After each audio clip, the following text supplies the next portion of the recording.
É, turma, não é tempestade, não é poeira mesmo. É isso que eu tava olhando, eu achei bem correndo com ele. Achei que era chuva, estranho. Rapaz, que poeira mais louca, velho. Isso aí veio lá do lado da CBM.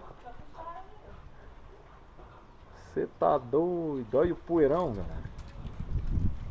Ó, tampou a cidade inteirinha. Tampou toda a cidade. Não é tempestade não, é poeira mesmo. Olha que loucura, cara. Olha como é que essa poeira chegou a esse ponto. Olha pra vocês verem. Que doido.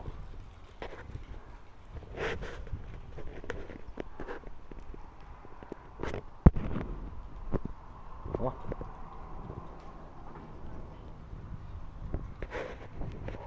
Credo, você tá doido.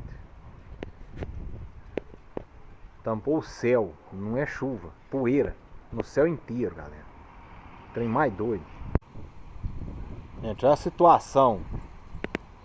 Isso veio lá do lado da CBM pra cá. Olha a situação que tá a cidade. Do nada. Olha aí. Poeirou a cidade inteira. Do nada. Você tá doido? Que trem mais louco, velho. Região aqui do Santo Antônio. Poeirada inteirinho, ó. Tudo. Poeirando tudo. Olha isso aí, que loucura. Você tá louco.